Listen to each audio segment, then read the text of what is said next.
Hello guys and welcome back to another video, and today we're going to be learning about input and output. Well, if we want to get access to input and output, we need access to the standard library. Standard library contains all the things we usually need, like the input, output, strings. Well, let's just output something to the screen. First, we're going to get access to the namespace std. Then, we're going to specify which thing we want to get access to the namespace.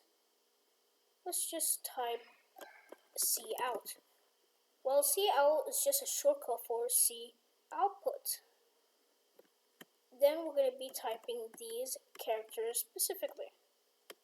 Then we're going to specify what would we want to output to the screen. We could type a name, a text, or a number. Now, let's say we want to upload to the screen specifically something. Let's say we want to create a variable and output it to the screen. First of all, I want to output the letter 1. Well, I don't want to actually type 1, so I'm just going to create a variable. I'm going to specify if we want it to be a decimal or not. Well, 1 is an integer, so I'm going to type int. Then I'm going to specify a name. Let's just say 1. Then I'm just going to assign its value. Well, its value is going to be 1. Then we're going to end the line by a semicolon. Then we delete the 1 and just type variable named 1. Well, great. If we actually run it, we're going to see in the terminal the number 1. But it's not going to be, as a string. It's going to be actually as an integer. So we cannot use it, as text. But let's say I want to output a name to the screen. Well, a name is just text that contains letters. If you want to output something that contains multiple letters, you're going to use a string. If you want to just output a letter, you're going to use char. Well, it's logical to think that a string contains char because char is a letter and string contains multiple letters. Well, that's actually true. So now if we just type string and just type a name, you're going to actually see a basic string char. We could actually create a string, a data type that's string. Well, we could create a string by doing this. Char, that's the name of the data type. Then we're just going to specify a name. Then we're going to make it into an array. Don't worry about now what's an array. I'm just going to be telling you into future videos. Then we're going to specify how much letters do we need. So basically, let's just type my name, Cal. So now, basically, this is basically a string. If you want to output it, just type name. Yeah, name. Now, if we're supposed to be running it, you should be seeing my name.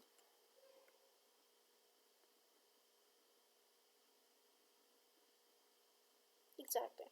So basically, char array just basically behaves as a name. Well, a lot of people may get confused why. Let's say we just see it. We're gonna see something that's 7. Well, that's the amount of letters, but if we actually count, it's actually 6 letters. So what's the last letter? Well, basically the last letter is null. Of course, now if you want to check it, it's gonna be 8.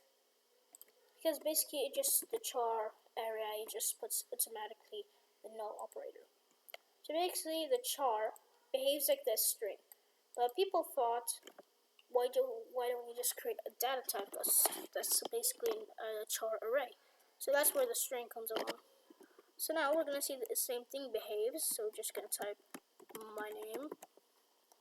Then we're gonna change the name.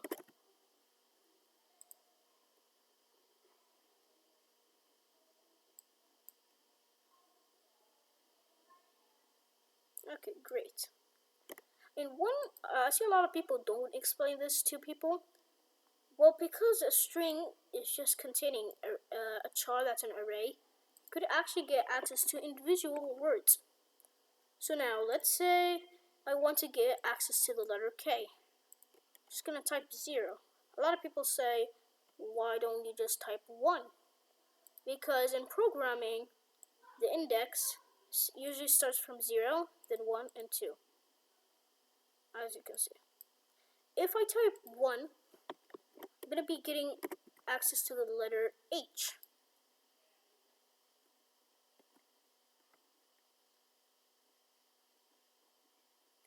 Okay, in programming, this is actually called an index, and it's, as you can see, a data type int. So now,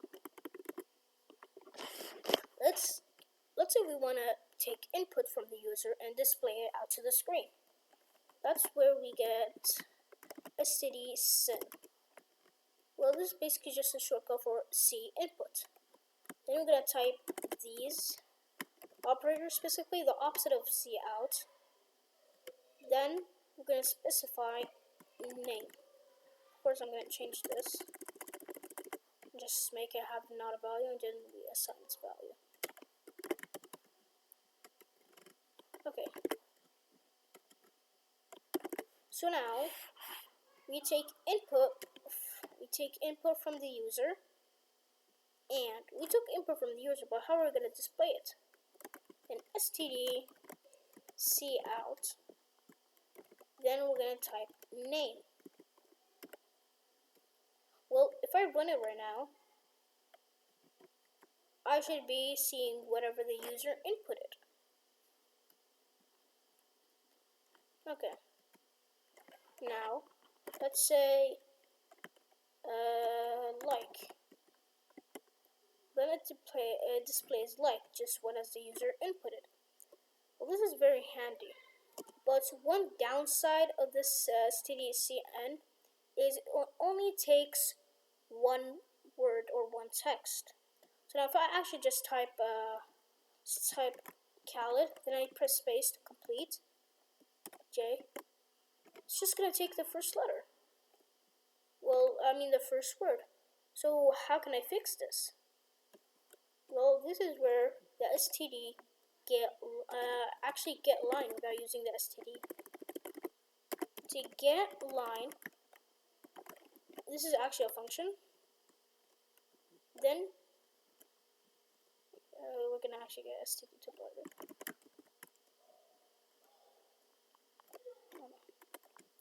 So now we're actually gonna get access to the std sin, so we know its output. Then we're gonna type the variable's name. Okay, now let's say if I type my full name, it should be outputted to the screen.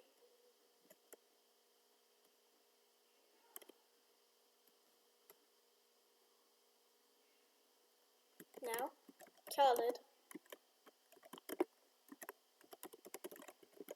Then if I type, it's exactly the same. So basically this is what is its name. It just basically get the line. No matter how long the line, it's gonna output it to the screen. So now, why don't we learn about these operators or the things that I just showed you, like the /n or the /t. Now, stdc out, then usually people are gonna see something like this, std end line. This basically ends the line and goes to the next line and it flushes it. Well, a lot of people don't want to flush the line, so they use something called /n, which basically new line. This basically behaves the same as std and l, but it does not flush it. Another thing is /t. Well, you can see at constant char it's 2, which basically just puts as a tab. So let's say I'm gonna type, let's type my full name, Khaled, then so now it should be typing out Khaled, then tab, then unmaterial.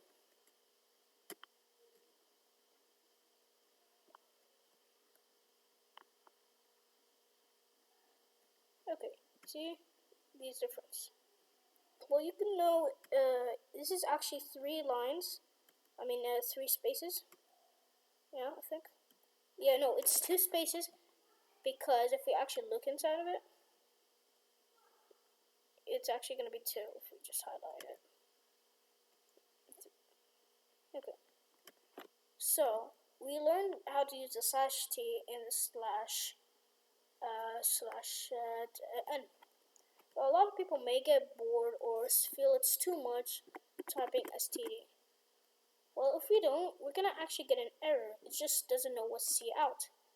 Well, you can solve it by using namespace std. This is not actually, it's not actually good. It works, yes, but it's not good practice to use it. It would work the same, actually, if we run it. It should not be a difference between them.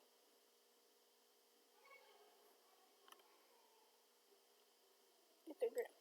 Anyway, guys, thank you guys for watching. Make sure to subscribe and like to promote this video. And